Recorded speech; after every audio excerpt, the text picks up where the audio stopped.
there we go.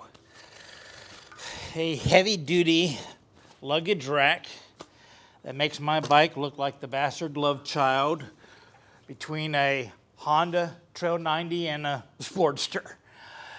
Now, I'll grant you it's not the best looking thing in the world, but it works, and my welds, I ground them down pretty well.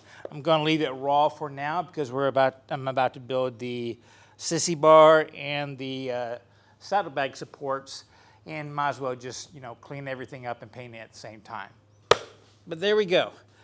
I'm an absolute noob at metalworking, so if I can do something like this, I'm sure you can whip something out too. And even if all you're doing is drilling holes, bending, and bolting stuff together, I can see how you could do this easily with just those skills and no welding whatsoever. I hope you enjoyed this. Come back next time.